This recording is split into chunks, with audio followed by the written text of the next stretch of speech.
당할 때 찬송 부르심으로 한마음 새벽 기도 시작합니다.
아버지 하나님, 이 시간에 우리를 부르사 주일을 맞이하기 전 주 앞에 나와 우리의 마음을 예비하고 또 준비하며 하나님 앞에 기도하며 응답받기 위하여서 모였사오니 주의 은혜와 긍휼로 함께하사 이 시간도 주님이 주시는 말씀을 듣고 그 말씀에 의지하여 부르짖을 때 우리의 개인과 가정, 교회와 하나님 나라를 위한 그러한 우리의 간구에 응답하여 주시되 살아계신 하나님을 역력하게 드러내는 우리의 기도가 되도록 은혜 베풀어 주시옵소서.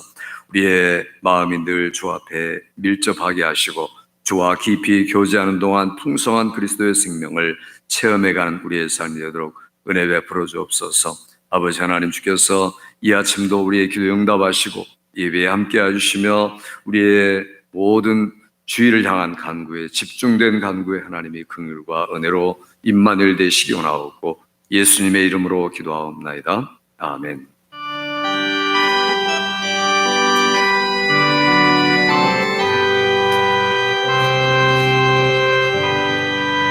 하나님의 말씀 시편 119편 153절부터 156절입니다.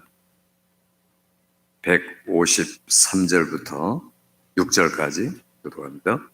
나의 고난을 보시고 나를 건지소서. 내가 주의 율법을 잊지 아니함이니이다. 주께서 나를 변호하시고 나를 구하사 주의 말씀대로 나를 살리소서. 구원이 악인들에게서 멀어짐은 그들이 주의 율례들을 구하지 아니함이니이다. 여호와여, 주의 긍휼이 많으니 주의 규례들에 따라 나를 살리소서. 아멘. 우리가 살아가면서 우리가 바라는 대로 또 기도하는 대로 이루어지면 얼마나 좋습니까? 우리의 마음이 평안하고 문제가 없고 또 기분도 좋고 이럴 겁니다. 그러나 예수 믿는 사람들은 그렇지를 못하다는 게 문제입니다. 늘 육신도 피곤하고 마음도 평안하지 못하고 늘 이 고민과 갈등, 고난이라는 게 우리를 압력을 가하고 스트레스를 주어서 오히려 기도응답이 더 안 되는 거고, 때로는 하나님이 어쩌면 나와 등을 돌리고 이렇게 무관심할 수 있을까라고 생각할 정도로 기도응답이 안 될 때도 있습니다. 그러나 이게 중요한 것은 이런 과정이 반드시 성도라면 반드시 겪는 일이라는 겁니다. 우리에게 하나님께서 고난이나 연단을 통과해서 그런 과정을 하나하나 밟아서 우리로 하여금 연단된, 훈련된 충만한 자녀로 만들기 위해서 하나님은 우리에게 그런 기회를 허용하고 또 그런 과정을 통해서 우리로 하여금 올바로 세워지도록 단단하고 견고하게 세워지도록 하기 위해서입니다. 우리 이럴 때 하나님의 도움을 위해서 이런 순간에 어떻게 도움을 구할까? 고난을 대면해서 우리가 하나님 앞에 갖춰야 할 기도의 내용이 뭘까 하는 것을 알아야 되고 들어야 됩니다. 이게 바로 다윗이 우리에게 오늘 조언해 주는 성령의 감동된 말씀입니다. 그래서 이렇게 적어도 고난을 대면할 때는 기도해라 라고 한 3가지 정도를 우리에게 말씀합니다. 첫째로는 고난에 대면할 때 말씀을 품고 기도해라. 무엇보다도 자기의 감정을 솔직하게 하나님께 표현해 드리라 하는 게 중요합니다. 기도라는 것은 정직한 마음의 표현입니다. 내가 갖추어서 모양새를 꾸며서 그리고 그것들을 장식을 해서 문장을 만들어서 글을 읽는 거 아닙니다. 그게 바로 내 마음의 정직한 표현을 하나님 앞에 감정 표현까지도 숨김없이 드리는 것, 이것이 중요합니다. 그런데 그 감정이 이제 말씀을 타고 같이 흘러가야 한다는 것을 말하고 있습니다. 같이 한번 읽어봅시다. 153절 같이 읽습니다. 시작. 나의 고난을 보시고 나를 건지소서. 내가 주의 율법을 잊지 아니함이니이다. 아멘. 여기 보니까 다윗이 나의 고난을 보소서. 내가 지금 억울하게 힘들게 당하고 있는 이런 사정을 잘 보시고 계시지 않습니까? 라고 먼저 이야기를 하고 있습니다. 다윗은 누구보다도 하나님의 사랑을 받은 사람이죠. 그런데 하나님의 사랑을 받은 다윗이 얼마나 수많은 고난을 우리가 생각할 수 없을 정도로 엄청난 고난을 받았습니다. 어려서부터 그랬죠. 그리고 죽기까지. 다윗의 그 일정을 보면은 사무엘 상하, 열왕기 앞에까지 보면은 일정이 계속 쫓아다니고 핍박받고 무시받고 왕이 되어서도 쫓겨다니고 왕이 되어서 심지어 자기가 그토록 사랑하는 그 아들이 자기를 죽이고자 쫓아다니고 그리고 자기의 가장 사랑했던 부하들이 배신하고 이런 게 계속되는 그런 고난의 여정이다 이렇게 말할 수 있습니다. 하나님이 특별히 사랑했다고 말하는데 왜 이렇게 고난이 많을까? 이것이 바로 하나님의 방법이다 하는 겁니다. 그래서 그만큼 하나님은 다윗을 더 많이 쓴 겁니다. 만일 다윗에게 고난이 없었더라면 오늘 그렇게 풍성한 시편의 말씀들이 우리에게 주어지지 않았을 겁니다. 하나님께서 그를 사용했어서 그가 감정적으로, 육체적으로, 영적으로 힘들고 피곤하고 이런 무수한 과정을 통과했기 때문에 그때마다 하나님께 기도하면서 성령의 감동으로 품어내었던 기도의 내용들, 이게 바로 갖춰진 게 시편의 말씀입니다. 오늘 얼마나 시편이 우리에게 감동을 주는 말씀들입니다. 우리가 그냥 겉으로 볼 때는, 평상시에 볼 때는 하나님이 도대체 어떻게 이럴 수가 있을까? 나를 불쌍히 여기고 나를 잘 돌보아 보신다면은 이렇게 하지 않으실 텐데 라고 말할 수 있다는 겁니다. 그런데 다윗은 그렇게 직접 이야기를 합니다. 하나님 어찌하여 이럴 수가 있습니까? 어찌하여 나를 버리십니까? 이렇게 말하는데 그 순간은 사실은 하나님이 다윗을 버렸다라고 다윗이 생각하지는 않습니다. 왜냐하면 지금 감정을 그렇게 표현해 드리는 것이고 속마음은 아직도 그래도 내가 하나님을 신뢰합니다 하는 겁니다. 중요한 것은 우리들이 기도할 때 숨기지 말고 하나님 앞에 정직한 감정을 표현하는 게 중요하다는 겁니다. 그러나 반드시 그 감정의 끈이 말씀에 붙잡혀 있어야 된다 하는 것을 동시에 지금 이야기하고 있습니다. 나의 고난을 보시고 나를 건져주세요 라고 말하면서 동시에, 왜냐하면 이 말이 오늘 우리 성경에 생략이 되는데 왜냐하면이라는 접속사가 붙어 있습니다. 뭐냐하면 내가 주의 율법을 잊지 아니하였기 때문입니다. 이렇게 지금 다윗이 기도를 하고 있습니다. 내가 내 외면으로 나타난 실상으로 말하면 내가 버림받은 사람 같은데, 그러나 내가 주의 말씀을 끈질기게 붙들고 있습니다. 그러니 나를 구원해 주세요라고 다윗이 지금 기도를 하고 있습니다. 중요하게 생각하는 게 뭡니까? 말씀을 꽉 붙들고 기도하는 것, 이것이 얼마나 중요한 것인가.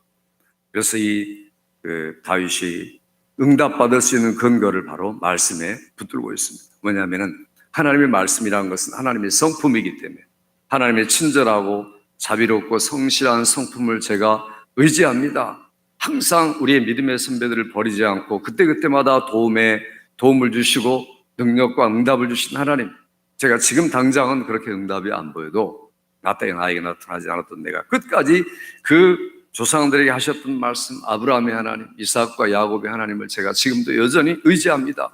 모세를 통하여 나에게 율법해 주신 모든 약속들을 내가 의지하오니 나를 건져주세요 라는 이런 다윗의 끈질긴 기도가 남아있다는 겁니다.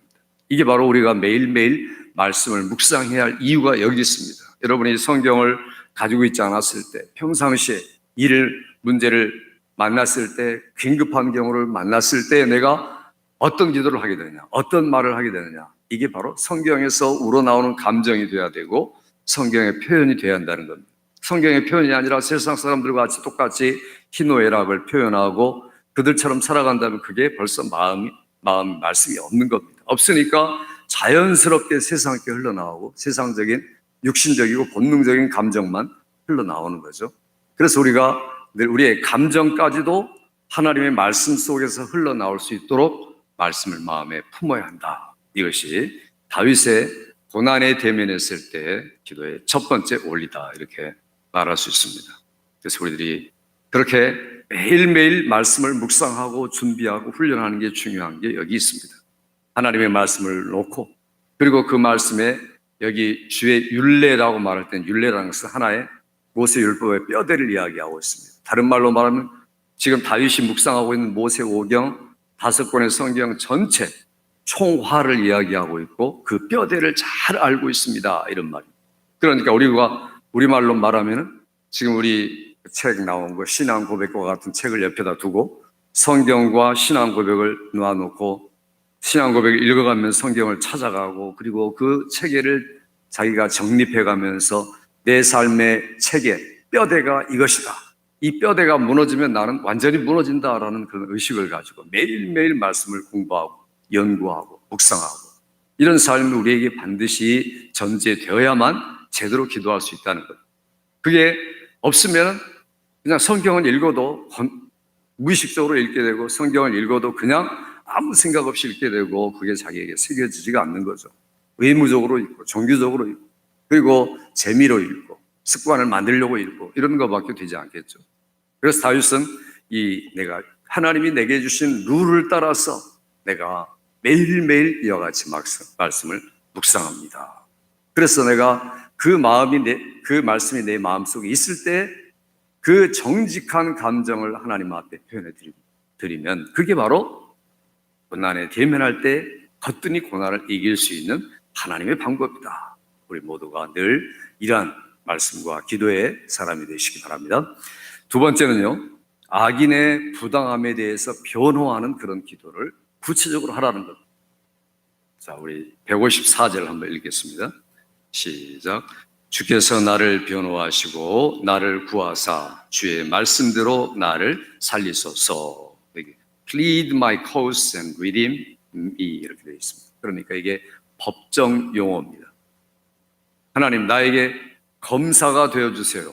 그리고 변호사가 되어주세요.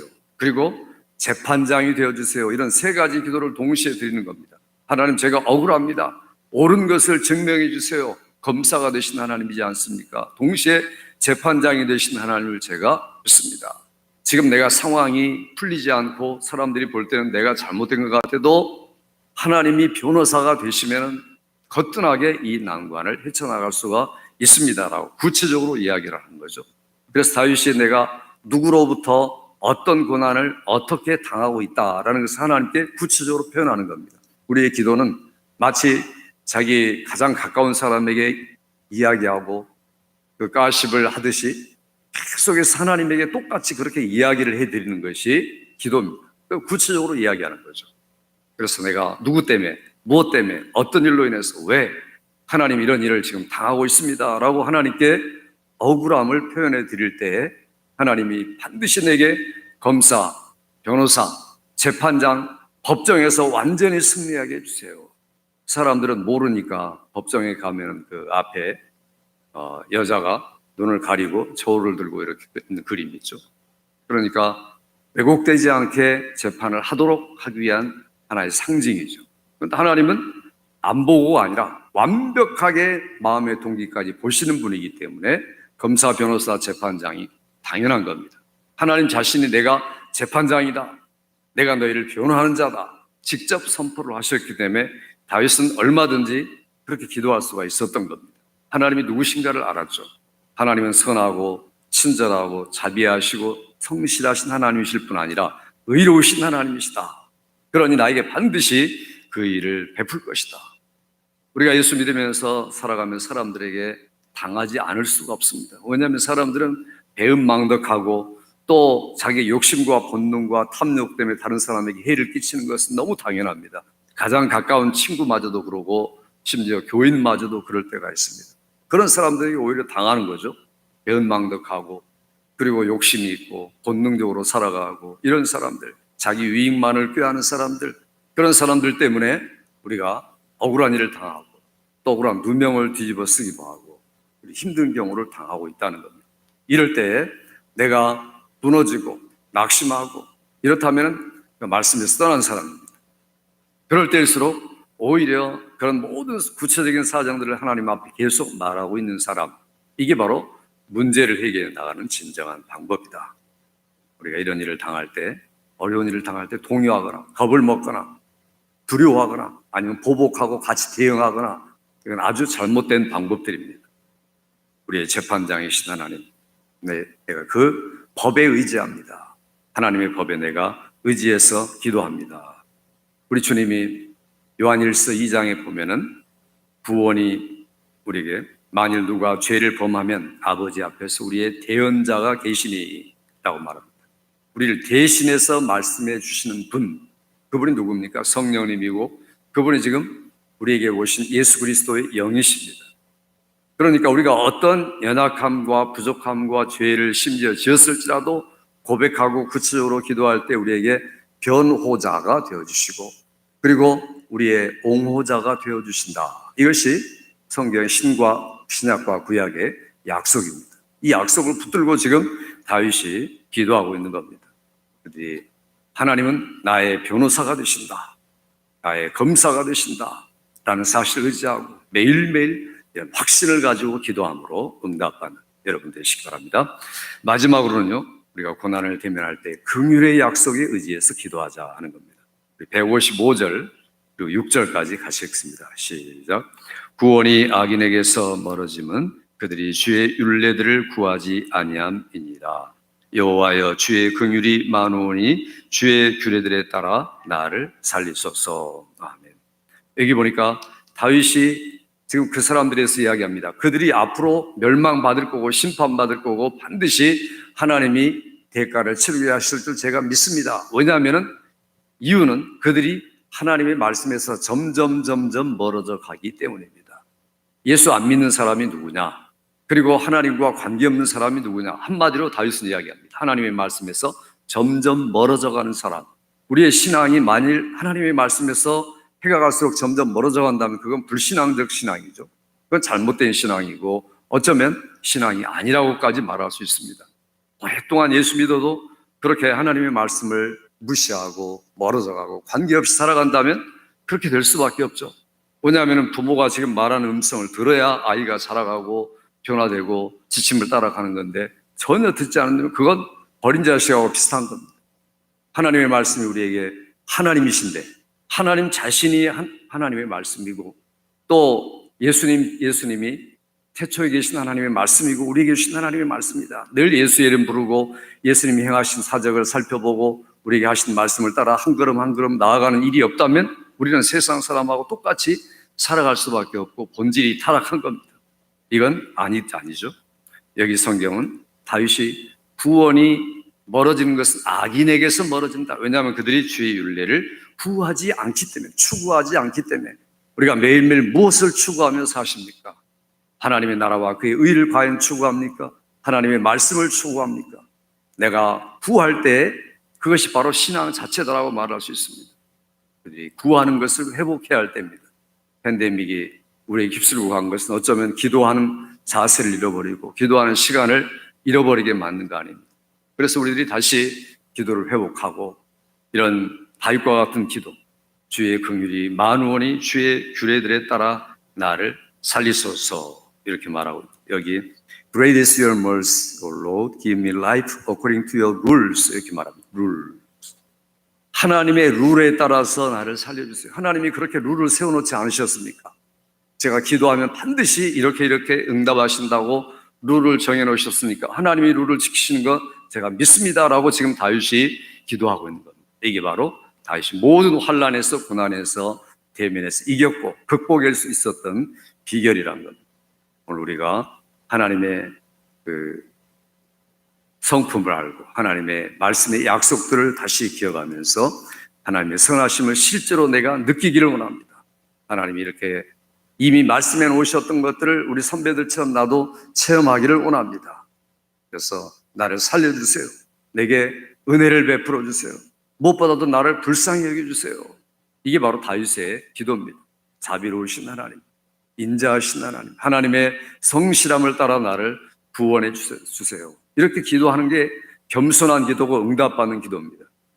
기도가 만일에 하나님의 은혜를 구하지 않고 자비를 구하지 않는다면 그는 교만한 기도자죠. 교만한 사람. 자기 확신에 차서 무조건 감사합니다. 나를 이렇게 잘 되게 하시니 감사합니다. 이건 바리새인의 기도입니다. 바리새인 주여 내가 일주일에 2번 금식한 줄 아시죠? 이런 광고식의 기도를 하는 분이 있죠. 기도를 해도 꼭 하나님 모르니까 알려드리는 그런 기도를 하는 분이 있어요. 하나님 제가 일주일에 2번 금식하죠. 11조 잘 드리죠. 그리고 다른 사람보다 많이 기도하죠. 그거 잘 아시지 않습니까? 이렇게 기도하는 사람들이 바리새인의 기도죠. 예수님이 그들을 무지하게 책망하시죠. 그건 기도가 아니다. 그건 사람에게 의의를 나타내려고 자기 의의를 세우는 것이다. 자기 기도를 진단해 봐야 됩니다. 내가 사람들에게 알리려고 하는 것인가 아니면 뭔가 소식을 전달하는 광고식의 기도인가? 그거 아닙니다. 그건 기도가 아니죠. 하나님께 정직하게 나의 사정과 교회의 사정을 올려드리고 응답받기 위해서 거기다 초점을 맞춘 진실된 마음의 정직한 표현, 말씀을 따르는 표현, 그것만이 진정한 기도다. 이렇게 말할 수가 있다는 겁니다. 오늘 다윗이 우리에게 그런 기도의 모범을 보여주고 있습니다. 우리들도 우리가 고난에 대면했을 때 받지 않을 수 없는 그런 우리의 모든 스트레스와 압박과 이런 환경 속에서 어떻게 우리가 기도해야 할까? 다윗이 우리에게 모범을 보여주심으로 다윗을 통해서 우리에게 오늘 또 말씀하신 겁니다. 이 다윗처럼 이 3가지의 말씀들을 늘 명심하고서 우리 기도에 승리하고 응답받는 여러분 되기를 주의 이름으로 축원합니다. 아버지 하나님, 이 시간에도 하나님의 말씀을 통하여서 우리가 고난에 대면했을 때 어떻게 우리의 모든 환경을 이길까 말씀을 마음에 품고 기도하고 악인에 대하여 환경에 대하여 구체적으로 기도하며 하나님의 긍휼을 기도했던 다윗과 같이 우리들도 성령에 감동되어 예수께서 이 땅에 계셨을 때 눈물과 통곡과 기도와 손을 올려 들으심을 얻었던 것처럼 우리들도 들으심을 얻되 주의 은혜와 긍휼을 따라서 우리를 구원하시는 겸손한 기도자로 응답받아 하나님께 영광 돌리며 우리의 믿음의 자취를 후손들에게 남겨주는 위대한 성도들 되도록 은혜 베푸시기 원하옵고 예수님의 이름으로 기도하옵나이다. 아멘. 하늘에 계신 우리 아버지여, 이름이 거룩히 여김을 받으시오며 나라의 임하옵시며 뜻이 하늘에서 이루어진 것 같이 땅에서도 이루어지이다. 오늘날 우리에게 일용할 양식을 주옵시고 우리가 우리에게 죄 지은 자를 사하여 준 것 같이 우리 죄를 사하여 주옵시고 우리를 시험에 들게 하지 마옵시고 다만 악에서 구하옵소서. 대개 나라와 권세와 영광이 아버지께 영원히 있사옵나이다. 아멘. 이 시간에 우리 말씀을 기억하며 기도하고 또 내일 거룩한 주일을